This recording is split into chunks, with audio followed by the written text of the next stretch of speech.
did get to see it when we were over there with the picture thing, but it wasn't awful. It was supposed to be.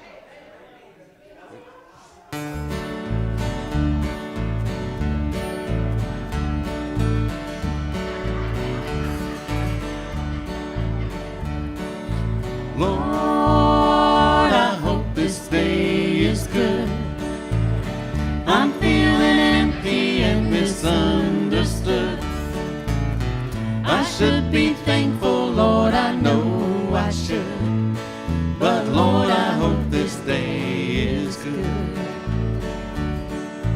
Lord, have you forgotten me? I've been praying to you faithfully. I'm not saying I'm a righteous man, but Lord, I hope you understand.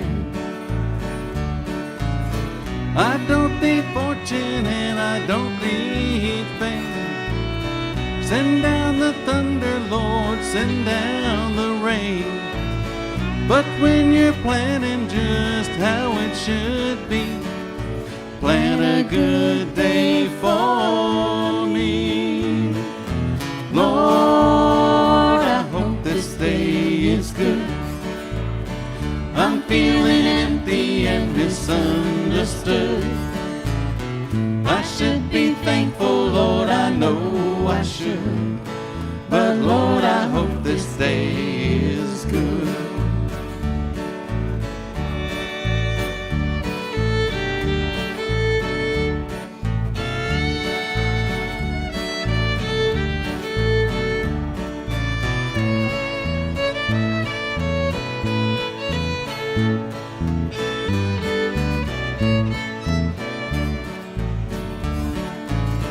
You've been the king since the dawn of time. All that I'm asking is a little less crime. It might be hard for the devil to do, but it would be easy for you. Lord, I hope this day is good. I'm feeling empty and misunderstood. I should be thankful, Lord, I know I should. But Lord, I hope this day is good. Lord, I hope this day is good. I'm feeling empty and misunderstood. I should be thankful, Lord, I know I should. But Lord, I hope this day is good.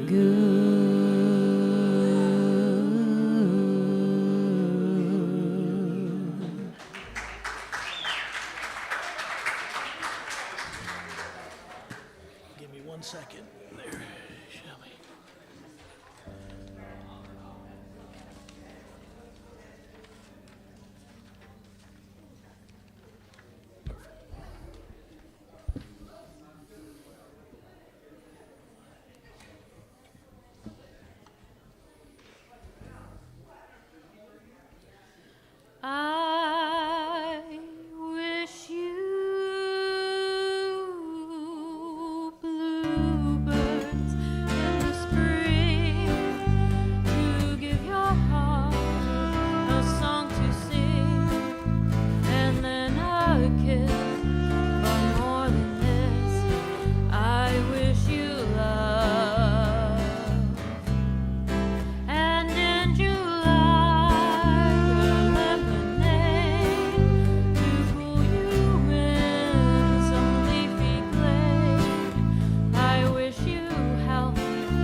My breaking heart, and I agree that you and I could never be.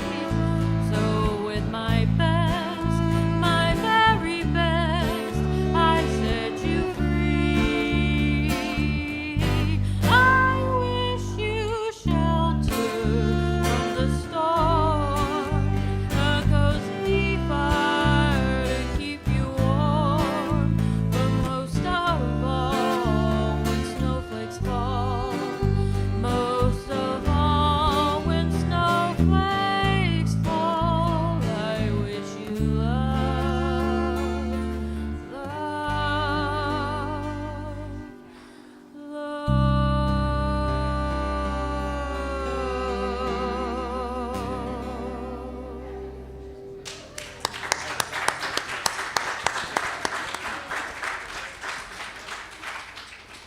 I could do that every week.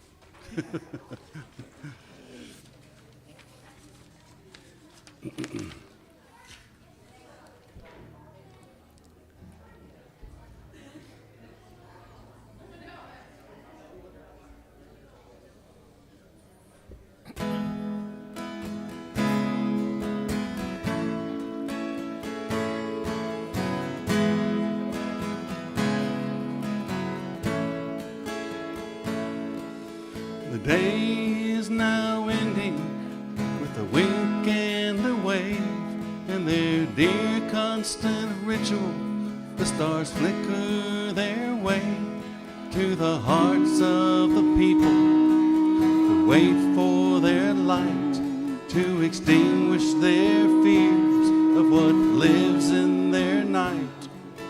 A constant reminder of how little we are, with our misguided loyalty to what will buy us some time.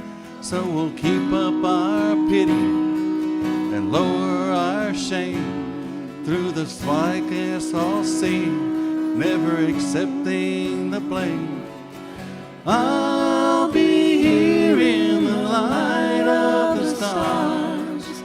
I'll be here when the darkness arrives. You said you'd wait for me under the arms of an old oak tree in the light of the stars.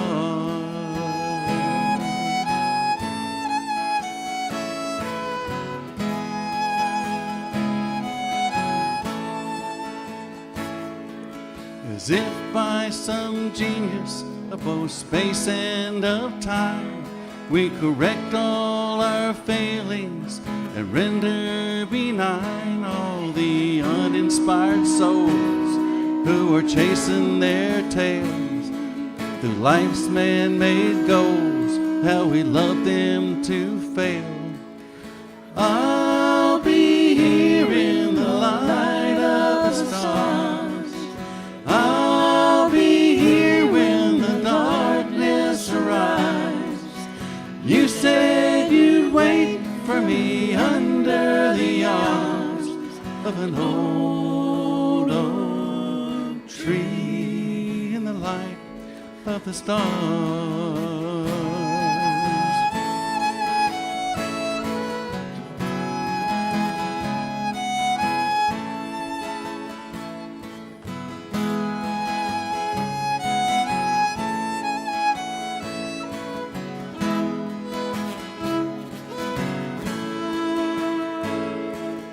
I'll be here in the light of the stars. I'll be here when the darkness arrives. You said you'd wait for me under the arms of an old oak tree in the light.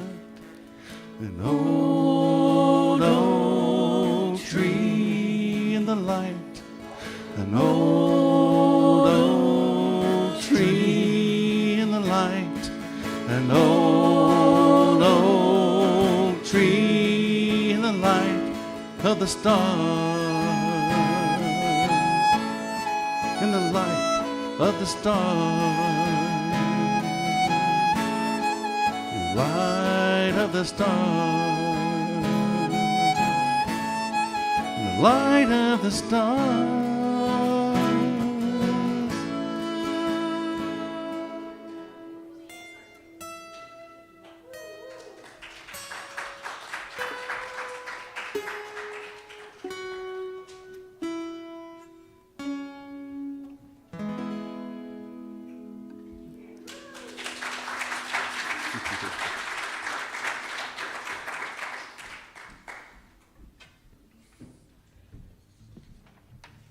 Good morning. Nice to see a pretty packed house.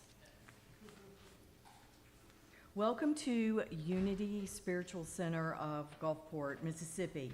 Before we begin, let's take just a second to silence our phones, if we haven't done that already. Good morning.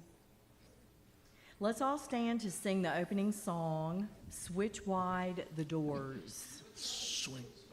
Swing. Swing wide. We can switch too. Switch them locks. Listen, thank you for correcting me.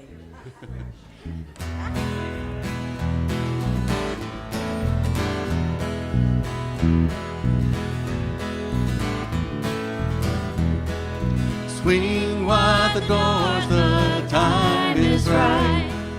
Swing wide the doors to let in the light.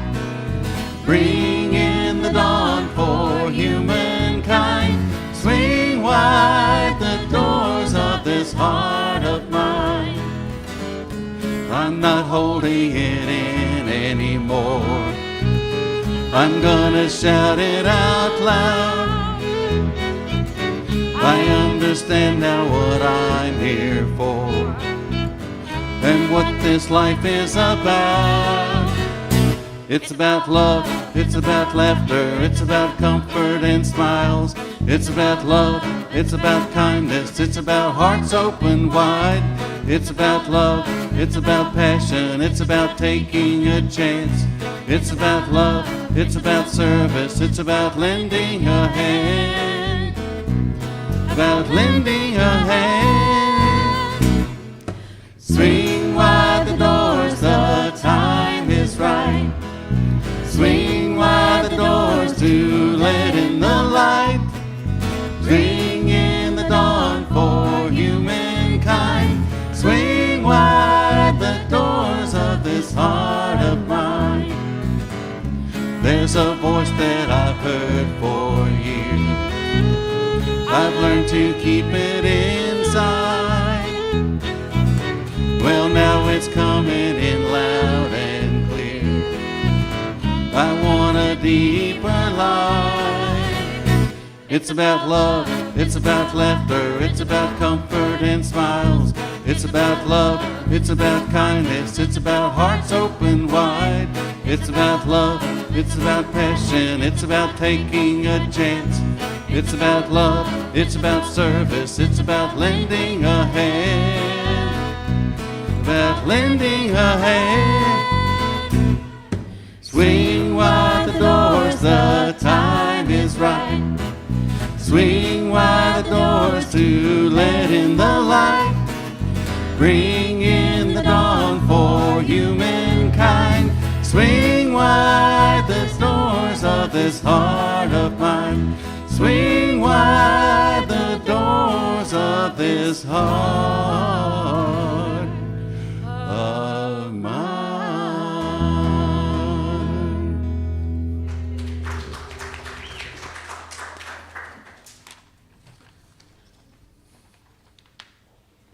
Let us pray. We open our hearts and our minds to receive divine inspiration this morning at this very special place and time. May we allow Spirit to inform us of what is ours to release and what is ours to embrace. We open up, we release, and we receive as Spirit moves in, around, and through us. We are grateful for this glorious morning and all those who are serving today of their gifts and talents. May we each be blessed in a special way. Amen. Amen. Welcome to Unity of Gulfport, to everybody that's here today and our online viewers. Do we have any first-time visitors today? We have a nice core group of people, very large core group of people. Please hold up your hand if you're new, and someone will bring you a packet. Okay? Let's move to our weekly affirmation.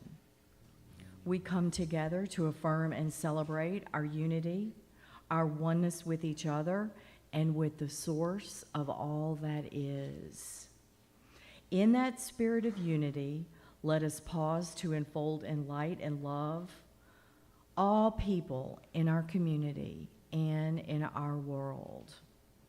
The candle of unity signifies the light within each of us and our connection to the source of all that is.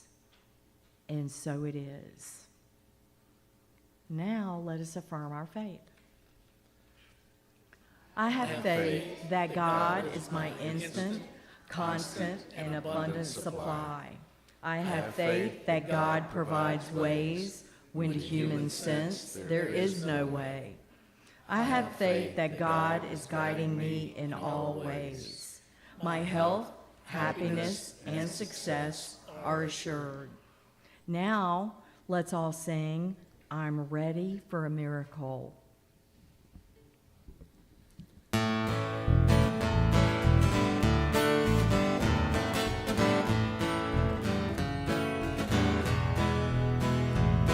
I'm ready for a miracle, ready for a miracle, I'm ready for a miracle today. I've got my mind in tune for one, ready to experience one, I'm ready for a miracle today. My mind is open, ready to receive it. My heart is open, open all the way. I do accept the miracle, do accept the miracle, I do accept the miracle today. I do receive a miracle, do receive a miracle, I do receive a miracle today.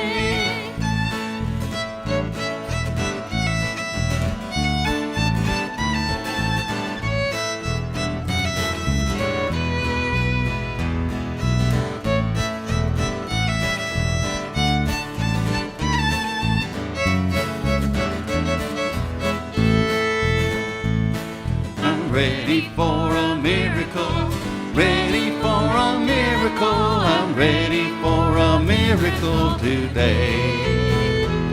I've got my mind in tune for one, ready to experience one, I'm ready for a miracle today. My mind is open, ready to receive it. My heart is open, open all the way. I do accept the miracle, I do accept the miracle, I do accept the miracle today. I do receive a miracle, do receive a miracle, I do receive a miracle today.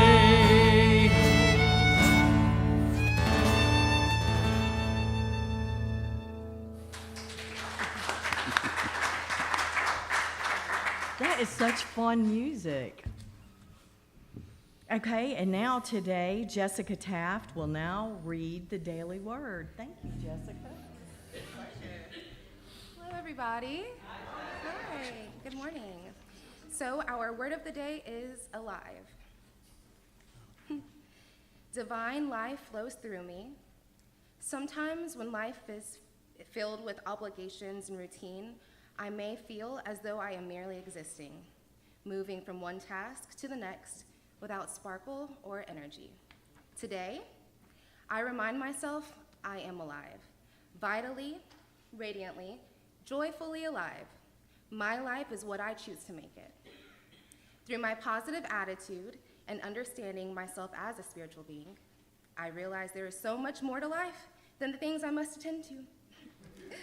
I will continue to maintain my daily life and respond to the things that need my attention.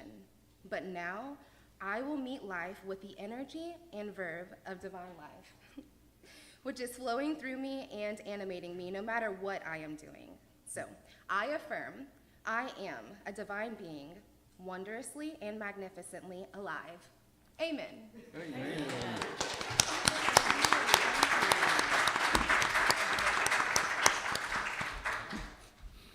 Okay, announcements are on the slide and found in the back of the bulletin. And if you'll take just a second, our bulletin has all kinds of information in it. If you have a bulletin, open it up to page 2 and look down and read your miracle practice. That is excellent. And everyone after the service today is invited to go to the fellowship hall for fellowship. Reverend Judy's discussion group will not meet August the 4th. Joan will be guest speaking next week, August the 4th. And Reverend Judy, when will the discussion group pick back up? The third Sunday. So the discussion group, and you want to make sure and get there because it's always outstanding and very thought-provoking. And Joan will be speaking next week. I'm sure that will be amazing too. So, does anyone have any specific prayer requests? And if you do, we have a prayer box at the back of the room that has prayer request forms you can fill out. Place those prayer request forms in the box so that we may pray for them here and at Silent Unity.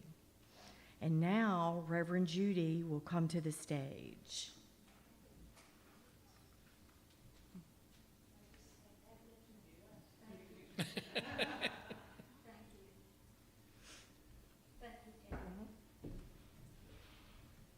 Thank you, Tammy and Jessica. Wasn't that lively? Mm-hmm. I just love that. We are alive. What a perfect daily word. Divine life flows through me. Wow. Beautiful.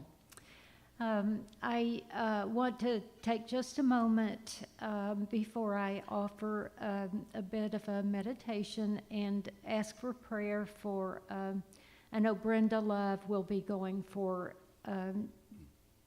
tests this week, and we're just praying for the right results for her. And Carol got in touch with me this morning, and look who's in town. Hi. She knows I know. She's been out of town for a while. On the West Coast, I believe. And then Carol said that Dick has fallen so many times, and he's in the hospital right now. He fell last night again, so he'll be going into some sort of care facility. Dick Rosher. And so if we could pray for Dick and Carol. And where Miss Beasley is, they have several cases of COVID. So don't go visit her at Greenbrier.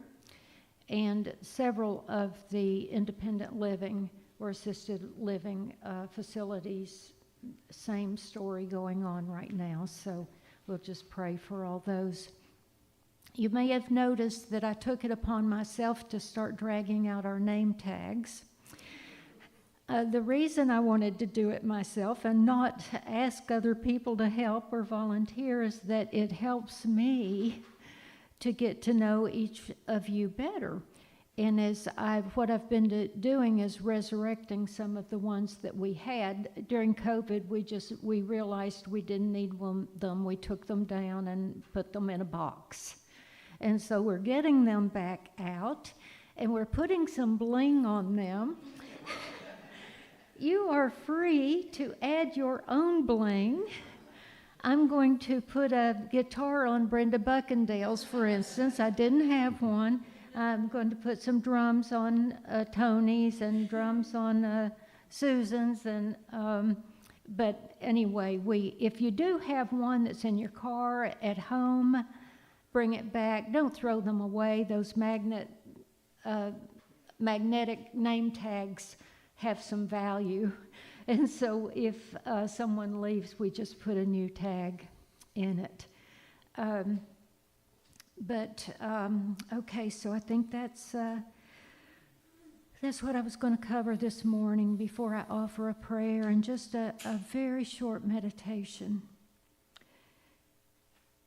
The reason I have the slide up there is that one morning, I believe it was Friday morning, on my morning walk, and you know, most of you know, I've said it so many times that I walk every morning that the weather is good enough to walk.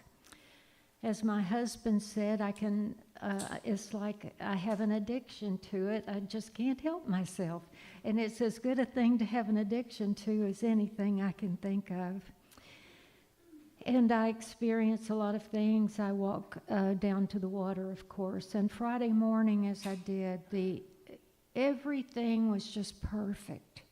Everything. The wind was coming in. The smell of the sea, same smell that you'll find anywhere on earth.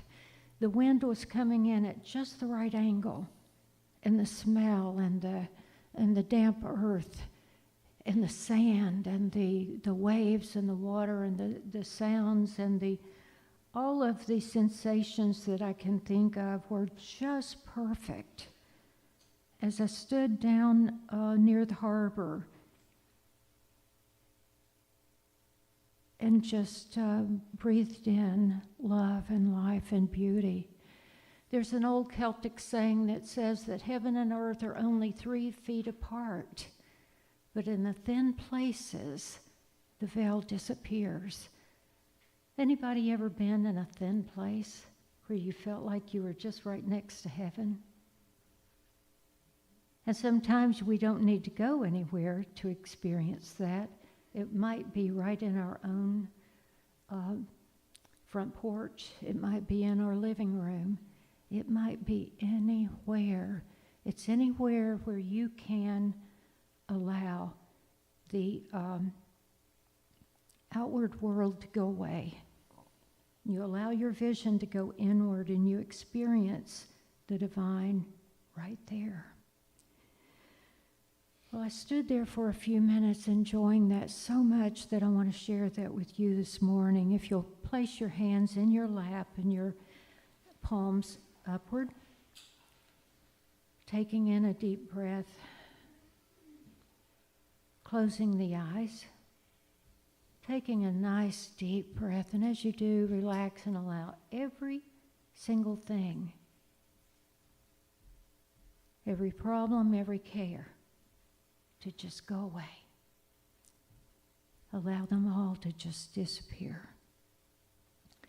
Now, I've shared with you before that if you will relax the muscles on the face, relax those muscles, relax the muscles in the neck, the shoulders, and as you've gently closed your eyes, allow all the muscles around the eyes to relax, allowing your focus to go inward.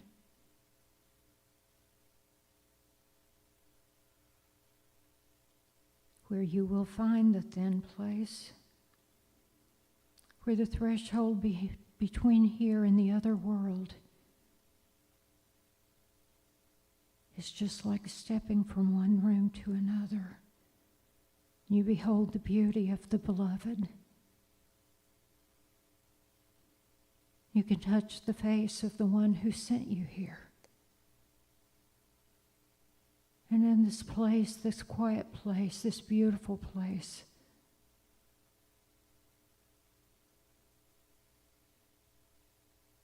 You just throw every care to the wind, knowing that all is well.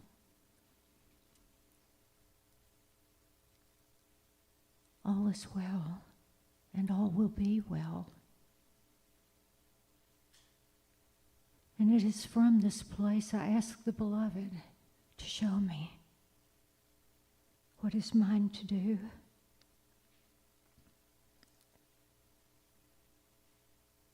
And I surrender all, releasing the past, expectations,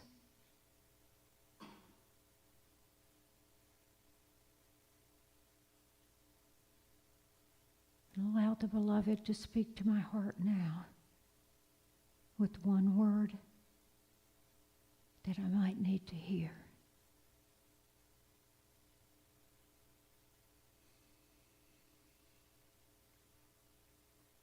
And as we know on this divine path, once we align ourselves with God,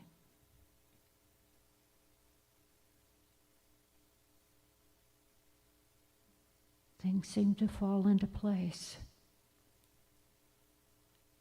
miraculously. Synchronicities come into our lives. And those things that are meant to be will be. We claim that right here and right now.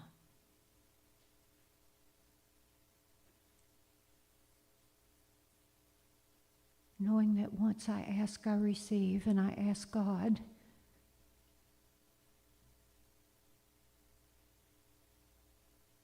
bring to me what is mine, so that I will know its face.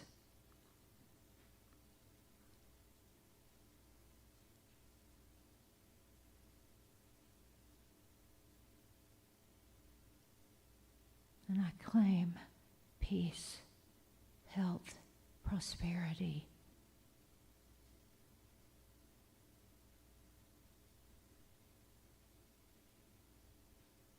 In all ways.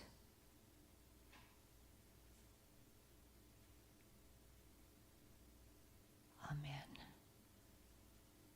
And amen.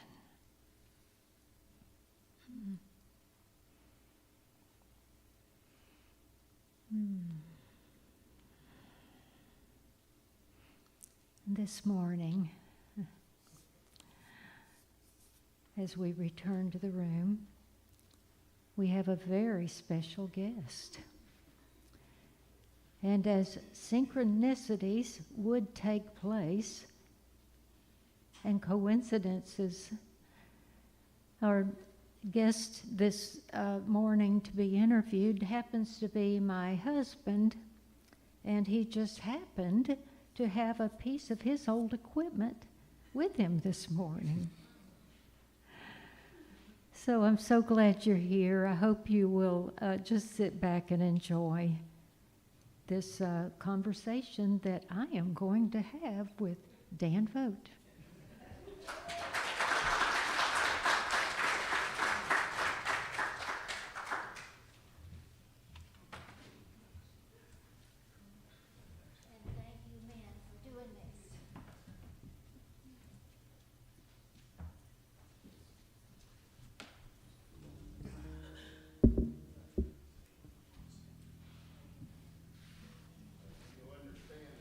Whole life is a lie because my real name is John.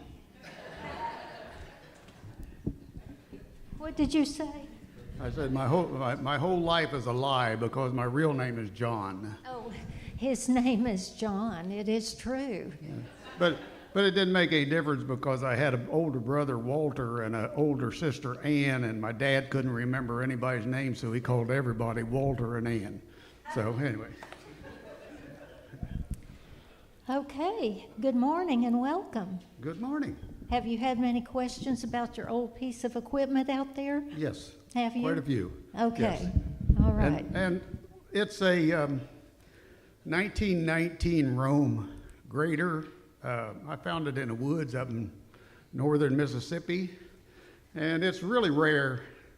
And I'll explain it later, but that's basically my life now. I find old equipment, I restore it, and I give it to museums. This is true. So it's going to Indiana, and it won't be back.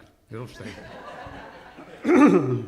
We're not talking about little stuff. I have another slide I'll show you in a moment. But Dan, tell us where you're from and a little bit about your family. Was born in Hartford City, Indiana. And to explain my family, my dad came from West Lafayette, and my mother was from Dunkirk, Hartford City. They were farmers. Dad graduated, he went to Purdue, and he met my mother, and I had an older brother that was born in West Lafayette. And after he graduated with a civil engineering degree, he went to work for Roebling and moved to New Jersey to work on the George Washington Bridge. And so then I had an older sister that was born in New Jersey. And from there, he helped design the sky ride on the Chicago World's Fair. And he went to Chicago for 2 years to operate and run the sky ride during the World's Fair. And I had a sister that was born there. And then, pardon me, he, at that point in time, he was traveling back and forth to Princeton, where he was on the design team for the Golden Gate Bridge. And then they moved to what everybody calls San Francisco, but most of the construction effort was in Sausalito. They moved to Sausalito, and I had a sister that was born there. And so then after they finished the bridge, they moved to Iowa, where he was primarily working on cable drilling technology, and was going to buy a farm in Iowa. But the war broke out, and so he was asked to go to be the head engineer on the bridges on the Alcan Highway. So he, pardon me, he moved my mother back to, they bought my great-grandfather's farms in Indiana, and they moved my mother and my sisters and brother back to Indiana. And he went to Alaska and Canada for 2 years, and when he came back, then another sister and myself were born in Hartford City, and basically grew up on a farm. So you missed one sister born in Iowa, right? Oh, that's right. I had a sister born in Iowa too. So there's a whole passel of us. So tell us about your early years. You know, you grew up on a farm. It was a great life. You spent all your time outside. You know, at 6 years old, you were farming by yourself, you know, driving a tractor. You know, I always remember I was 8 when I got my first shotgun for Christmas, and, you know, was hunting all the time. And so I went to Mill Grove, Indiana to school. And it was the first 8 grades, and it was a 3-room school. And so first, second, and third was in the first room, and fourth and fifth was in the second room, and sixth, seventh, and eighth was in the third room. So you know, I always told my grandkids, I said, yeah, I spent 3 years in the first grade and 3 years in the second grade and 3 years in the third, just 21 when I graduated from the 8th grade. So, but it was a good life. You know, I graduated there were 11 of us that graduated from the 8th grade. You know, and everybody but one were farm kids. And, you know, the town had a filling station, grocery store, post office that was owned, you know, in the town. It was a town of 100 people. So there was no rules to school. If you had lunch, you brought your bag, and or you walked downtown which was a block, you know, to the grocery store and got yourself a Coke, and there was no rules. There was, you know, like I tell everybody, we took our shotguns to school and put them in a room by the front door so we could go hunting on the way home. You know, when we walked home, it was a very good life. You went to high school, right? Yes, I went to the big city of Dunkirk to high school, played basketball. You know, there was 40 of us that graduated when I graduated from high school. And it was you know, you were limited in the fact that there were 5 of us that wanted to take trigonometry. And they said they couldn't offer it. So we said, heck with it. There was an empty room, so we just got together, and the teacher would come in and give us an assignment, and then we'd sit there and we held our own class. And that's the way I studied trigonometry.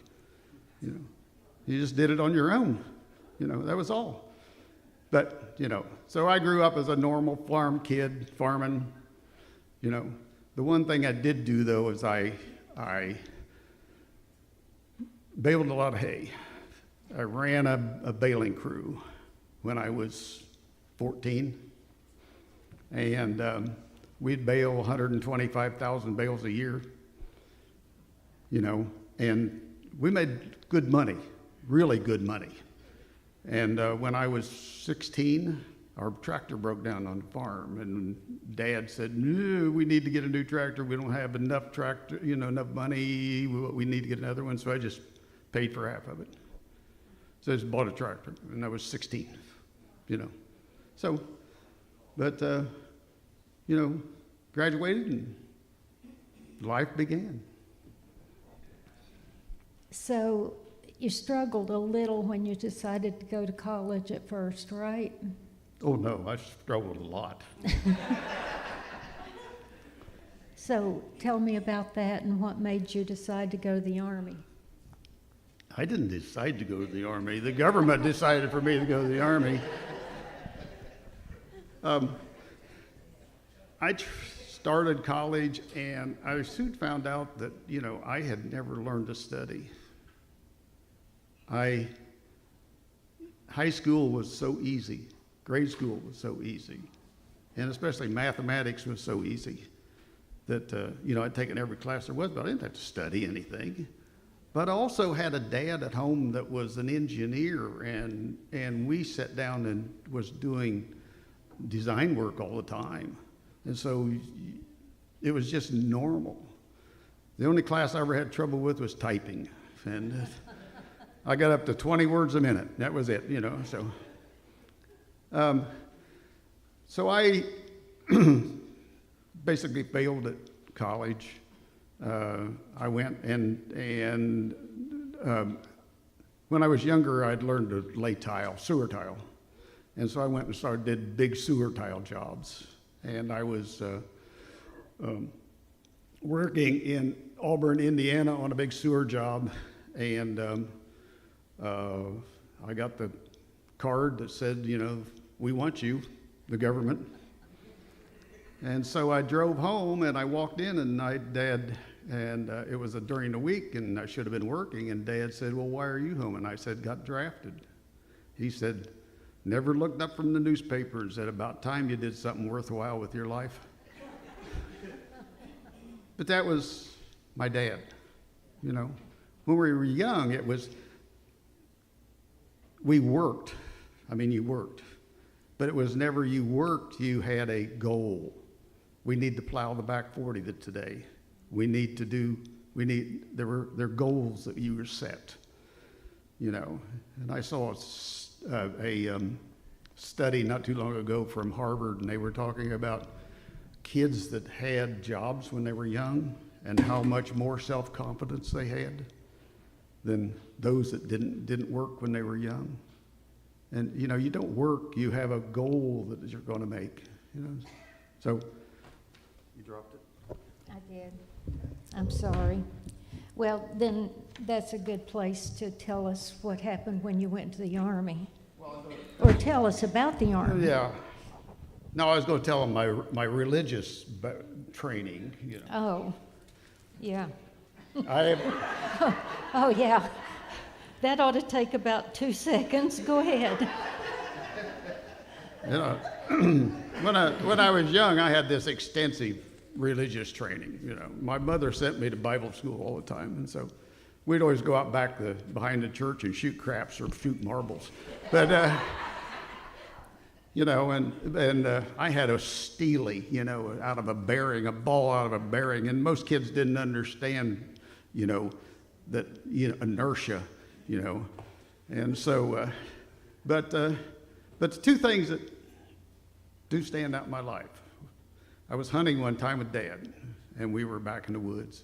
Sat down on a log, and we were just talking, and he says, you know, you're a lot closer to God here than you ever will be in a building.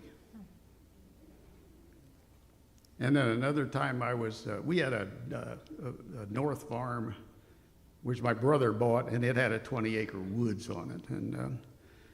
And later on, I was back there walking through the woods with my brother. And it was a spring, and there were just wildflowers everywhere. I mean, acres and acres and acres, blue and purples and whites. And my brother said, you know, God puts these here for me because nobody else ever sees them. So, you know, I didn't have any religious training. I still don't have any religious training. You know, and I don't read anything about religion. I have a life to live. I know where I'm going. Well, you do hear a lot about spiritual things, maybe not religious, but I know you hear me say a lot. Well, that's right. You're not listening. That's right. That's right. I forgot. That's right. You're physically present. Yes. Okay. Okay. What did the Army do for you? Well, there's times in your life when you know, they always say when you come to a fork in the road, take it. You know, I think one of those forks was when I got that piece of paper and said, I went to, of course, basic and AIT, and went to the West Coast and was sent to Vietnam. And I was with the 1st Cav in Vietnam up in the what's called northern part of the country. We operated in the mountains, and it was tough, you know, but there's one thing you learn. Those that survive don't care if they die. And you just don't care about death anymore. And I think that carries over. One time she asked me, what would you do if somebody came in the back door of this church, you know, with a gun? And I said, who is the person that's going to stand up and take their life to take him out? You know, there's got to be somebody that's willing to give their life so that everybody else can live, you know. And, you know, I would. I mean, I know I would. Wouldn't make any difference. Because you know, if I die, I'm going to die someday, so it doesn't matter, you know. But anyway, I got back from when I was up in the mountains, and they called in and said, Sergeant Voght, you're out. And they took me down to Cameron Bay to shift back to the United States. And another key point is, at that point in time, I thought, you know, I'm good at the Army. I'm good. And they said, well, you want to re-up? And I said, okay, do I get if I re-up? And they said, you're going back up in the mountains and leave that squad. And I thought, nah, I'm out of here. You know, or else if it had been, well, we're going to send you to Germany or you're going to do something like that, I would have stayed in. And I would have been a different life. But at that point in time, when they said, no, you're going back up and run that squad, you know, I'd been shot up enough, you know. So you just got those points where your life changes. But then I came back. I left Vietnam, and 72 hours later, I was out of the military. A hell of a shock. Yeah. And then what did you do? Oh, I was going to tell you one thing about before I go there. I was going to tell you about one thing. After, when I graduated from high school, I did something that everybody should do. I got a job. I bought a Corvette and bought an airplane.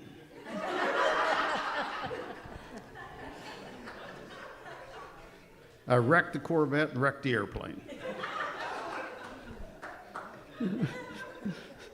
But you got to do things like that. That's the fun part of it.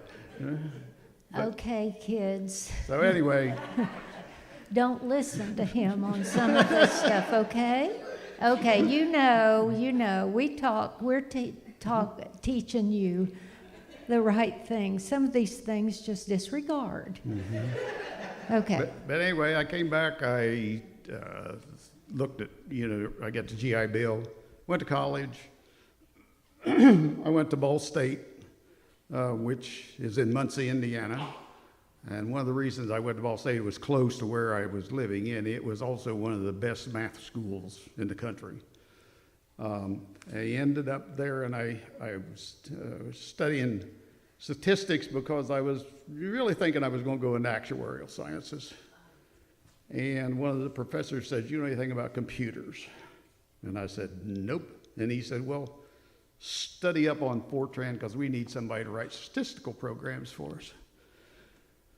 And so I did, and then that said, okay, I'll take a class in it, and then they opened up a degree program in computer science, and so I graduated with a degree in mathematics and a degree in computer science with a minor in mathematical economics. And really, the first job I had was assistant director of a research organization, where I did statistical research, which I enjoy, and that's the reason I enjoy poker, because it's all stat, Same thing. It's all statistics. If you understand statistics, you can be good in poker. So, yeah. Yeah, if you're not, don't try it. That's okay? right. Uh-huh. Yeah, if you're not really good at that. Mm-hmm. Okay, so what about your career? That was wild.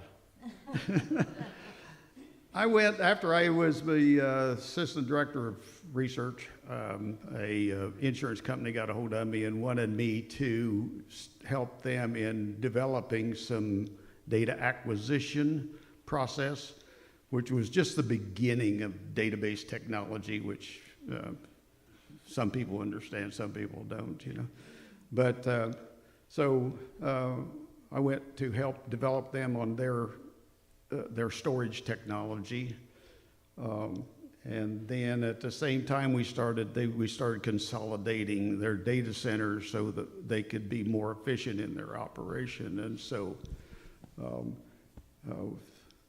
we moved two data centers and consolidated into one into Louisville, Kentucky. And then I ended up meeting her, and my whole life changed forever, and so For the better, hopefully. And so I don't have to worry about my reason for life anymore, because right here it is. I mean, whatever she needs.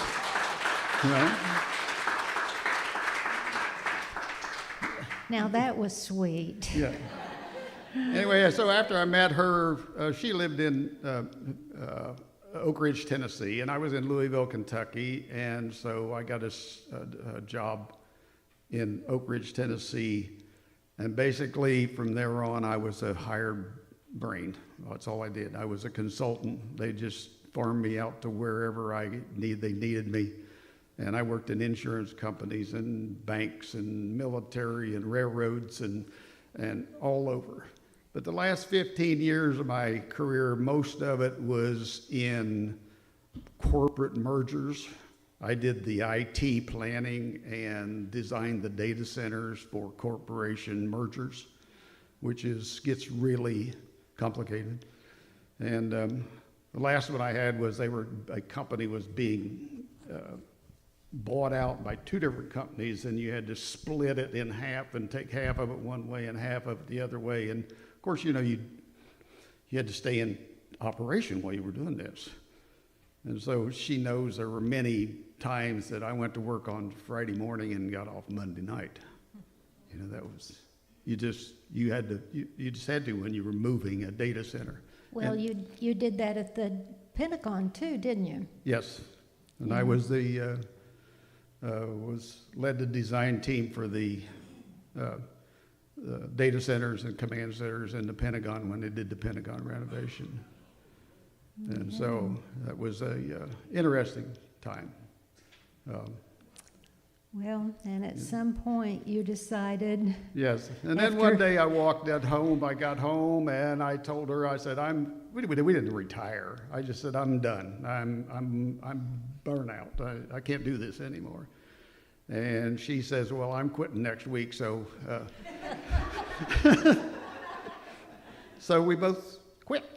And you know, we don't have any retirement. It's whatever we saved and build up ourselves.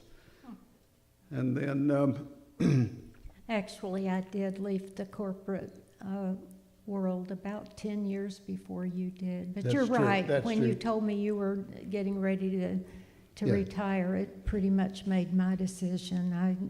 I beat you to it. yeah, the railroads are the worst people in the world to work for. So, other than that, so. But then, you know, we were going to retire to the coast. We lived in Tennessee, and we had a beautiful home on a lake and 20 acres overlooking over the lake, and we wanted to move down here. And she said that she wanted to become a minister, and I said, you know, that's fine. You know, she said, what do I want to do? And I said, I'm going to become a dumb old country boy, and that's what I'm doing. You know, that's, and, Well, and I'm glad you explained all that, because nearly everybody thinks, and we've been here since 2005. We've been living here quite a while. And most people just seeing what you do now or hearing what we talk about, they assume that you ran a construction company or that you built farm equipment or something. But I know with your math background, you certainly helped Shelby get through some of her difficult math classes. She seems to get that ability for math from you. The rest of us don't. yeah. And then, Well, then you know, the background allowed me when they were going to build this building, I said, what do you want? And they handed me a picture and said, we want it to look like this. And I said, okay. You know, and so I designed this building, and you know,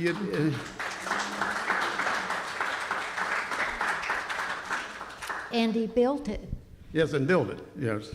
But it's interesting how much goes into just like the acoustic. We have good acoustic because the way the room is designed, you know, and I always say, we started to put the steeple on the other church, and I called people up and said, oh, I need to buy a steeple. And they said, oh, no.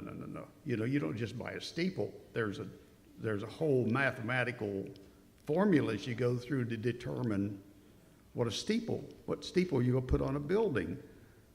And I thought, nah. But yeah, there is. And I drive down the road now and I look at the churches and I say, that's not the right steeple for that building.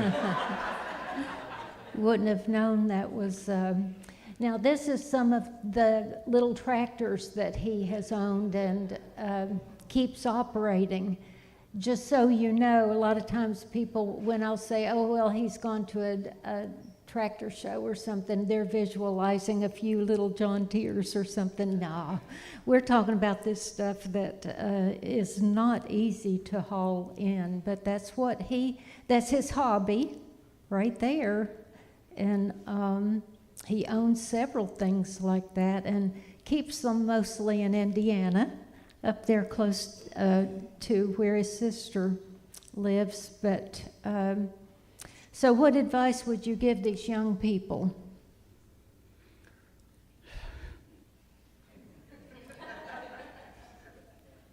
Do what you love to do. You know, that's the main thing. Work is not work if you love doing it. This is true. You know, this is not work to me. This is just fun. It's really fun. You know, I've got my little shop and I restore stuff and give it to museums. But, you know, work was fun for me because it was math and it was all fun stuff, you know. It's great to do that. I still do it. I still sit around at night and try to figure out things, you know. Like there's an old problem that's called 3x plus 1 problem, and it's just if you take a number and it's even, then you multiply it by 2, and if it's odd, you divide by 2, and if it's odd, you multiply it by 3 and add 1, and everybody's trying to figure out, and you always end up back at 421, 421, 421, 421, 421. You always end up back in this circle. And nobody can figure out how many steps it takes to get there depending on what number you get. And it's all random. And there's a, people have been working on this for 100 years and can't figure it out. You're talking above my head, but maybe these kids will figure that out. Well, I want to ask you a question, and you haven't been prepped for this. So my brother-in-law, Tim Holt, who's just one of the most wonderful men in the world, and lives in Oak Ridge, Tennessee, and he said many, many, many years ago, he told me, he said, Judy, you know that Dan Vogt is a kinder and gentler man because he lives with you. Yeah. But I think that the opposite is true. She's more outgoing, aggressive, and makes better decisions. Confident. More confident because of me. You know, one time somebody stated, we always had great big homes, and somebody stated the reason that we have big homes is because I have a big ego and she has a big aura. And that's true, you know. Well, I'll just end with this, and that is that balance in all things matters in your own life, personally, in your relationships, balance. It's key to making everything work in your life, balance and harmony. And I find people that go to one extreme or the other easily and stay there, don't have a balanced life. And the most interesting thing, and this may sound like hooey to you, I don't know, but if you look at astrology and you look at or numerology and you look at our numbers, my year is a 5 and his is a 1, and the middle of that would be a 3. And it just so happens that every house we buy, we bought 3 houses that had the number 300.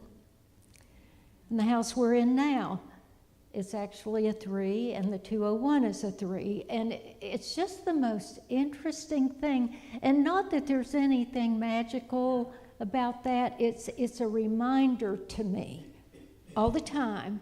It reminds me of the importance of balance and harmony in your life, and that actually it's the key to keeping relationships in harmony, businesses,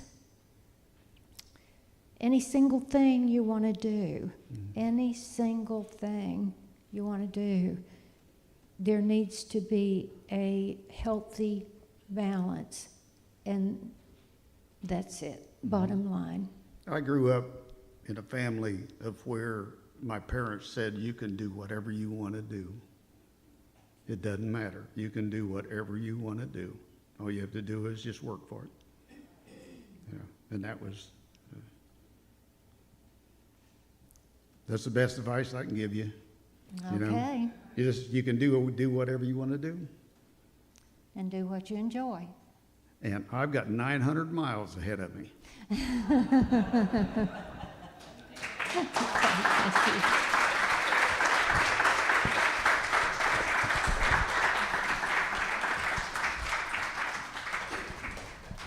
Thank you, Dan. There's two things I want to say desperately. One is Miss Nate didn't wear the T-shirt, but I told her I was going to wear it because she had something to say about it, so I want her to say that. The other thing, y'all, I have to say this. I finally, this week, went to the gym twice in a row. And what that means is, and my brother said it last night, Charles is back. That's because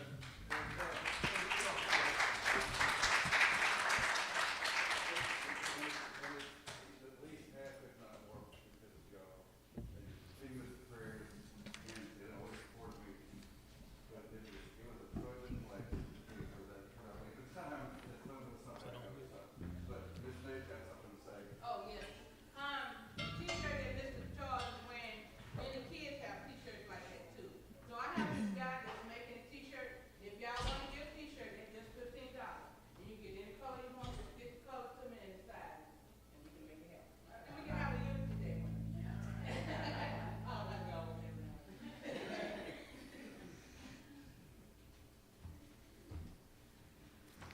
Thank you, Judy and Dan.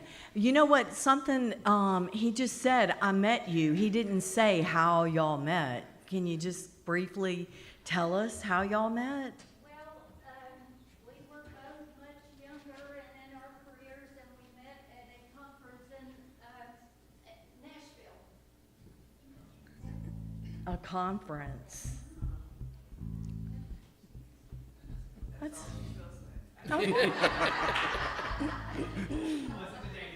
is that, and was it love at first sight?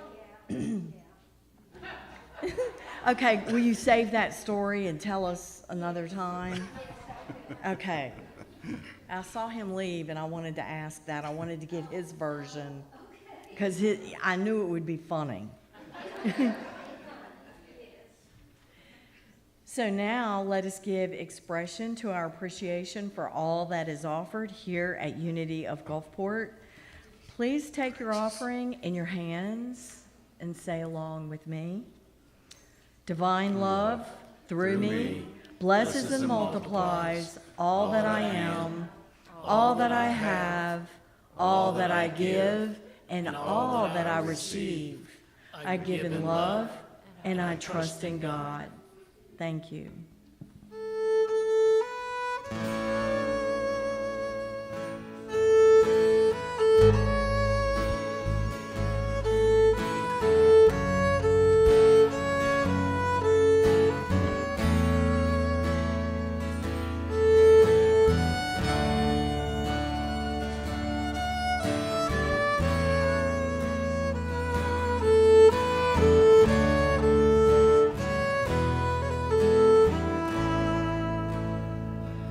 I am so blessed.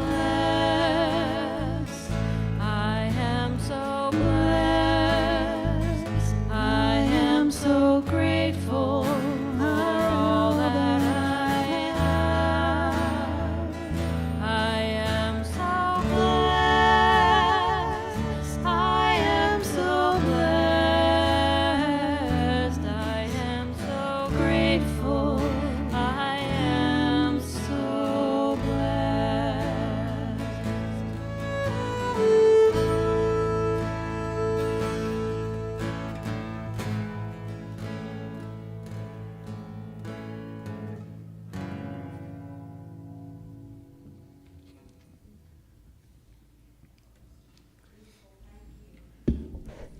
Another Karen Drucker song.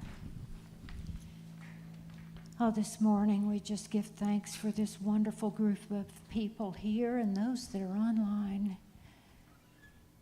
we give thanks for all the people here, every single person that makes this community possible. We give thanks for every single thing on this earth.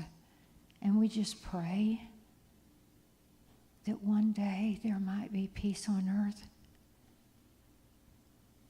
goodwill to all humankind. We say thank you for all the gifts that were given today. We ask that they would be multiplied tenfold for the giver and the receiver, heaped down, pressed down, and running over. Amen.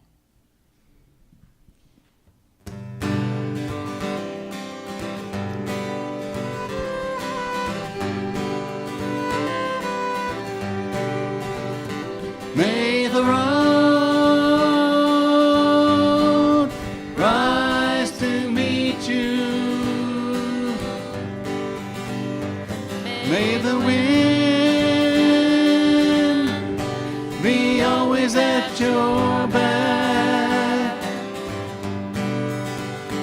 May your fields be watered by gentle rain. And may God hold you in his hands until we meet again. We are sisters, we are brothers, we are bound to each other to love one another. May the road rise to meet you. May the wind be always at your back. May your fields be watered by gentle rain. And may God hold you in his hands until we meet again. And may God hold you in his hands until we meet again. And may God hold you in his hands until we meet again.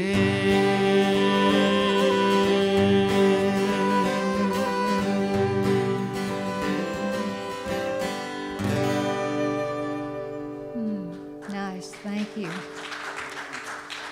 Let's bless this beautiful group of youth that we have here this morning. And they listen to those words, do what you enjoy, and know that you can do anything, right? So with that in mind, we love you. We bless you. We appreciate you. We behold the Christ in you, empowering you to do great things. So it is. So it is.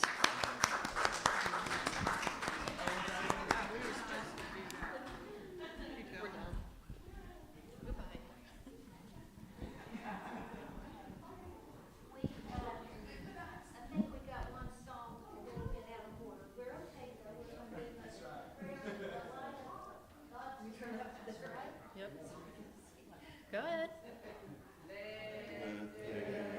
Peace on earth, and let it begin with me.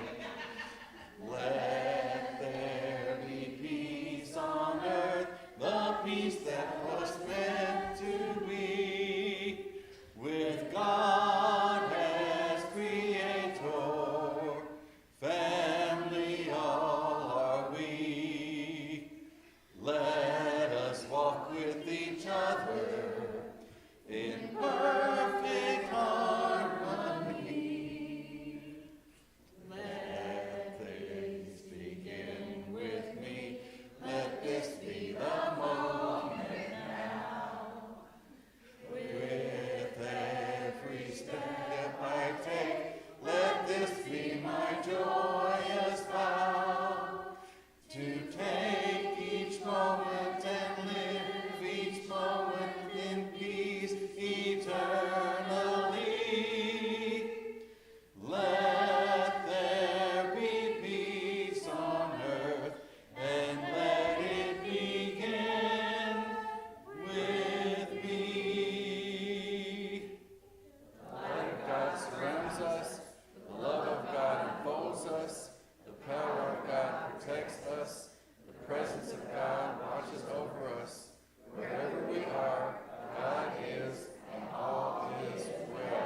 And I got distracted. Oh, that's great. I got distracted because Miss Alice was having a party over here.